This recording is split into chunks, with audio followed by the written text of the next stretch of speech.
Selamat pagi, perkenalkan nama saya Elvianti, NPM 3062056240, kelas 07 Banjarmasin, program studi Pendidikan Pancasila, dosen pengampu Dr. Haji Daruspiana, MPD. Di sini saya akan mempresentasikan buku Pendidikan Pancasila bab 5 yang berjudul Mengapa Pancasila merupakan sistem filsafat. Pancasila, sistem filsafat merupakan renungan yang mengunggah kesadaran dari pendiri negara, termasuk Soekarno. A. Menelusuri konsep dan urgensi Pancasila sebagai sistem filsafat. 1. Konsep Pancasila sebagai filsafat. A. Apa itu sistem filsafat? Dalam arti informal, itulah yang sering dikatakan masyarakat awam. Adapun di dalam pernyataan perdagangan ada 3 butir, yaitu butir pertama, kedua, dan keempat.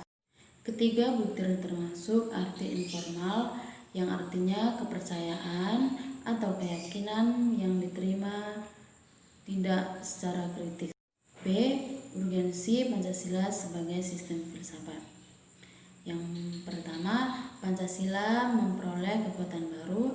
Yang kedua, melalui kerjasama dengan disiplin ilmu. Yang B. Menanya alasan Pancasila sebagai sistem filsafat. Yang pertama, filsafat Pancasila sebagai genetivus objektivus dan genetivus subjektivus. 2. Landasan ontologis filsafat Pancasila. Yang ketiga, landasan epistemologis filsafat Pancasila. C. Menggali sistem historis, sosiologis, politis tentang Pancasila sebagai sistem filsafat.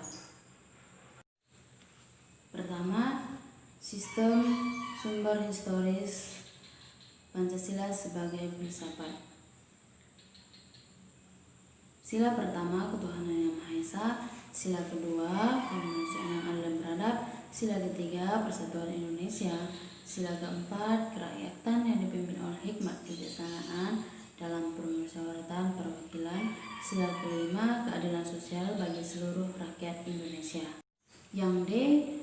Membangun argumen tentang dinamika dan tantangan Pancasila sebagai filsafat. Yang pertama, dinamika Pancasila sebagai sistem filsafat. Pada era Soekarno, Pancasila sebagai sistem filsafat dikenal dengan istilah filosof Grand Slam. Yang kedua, tantangan Pancasila sebagai sistem filsafat. Yang pertama, kapitalisme meyakini bahwa individual pemilik modal dalam mengembangkan usaha dalam rangka mendapat keuntungan besar untuk mensejahterakan masyarakat. Yang kedua, komunisme yang muncul sebagai reaksi atau perkembangan sebagai kapitalisme.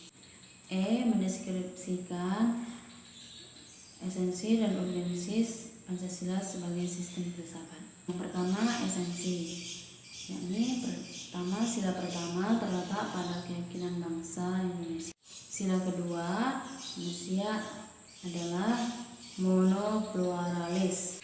Sila ketiga berkaitan dengan semangat kebangsaan. Sila keempat terletak pada prinsip musyawarah.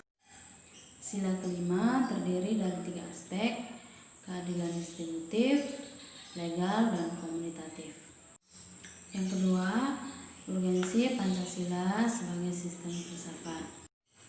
Bahaya yang ditimbulkan dalam kehidupan modern sekarang ini adalah ketidakseimbangan cara berpikir sehingga dapat menimbulkan kerusakan lingkungan dan mental suatu bangsa.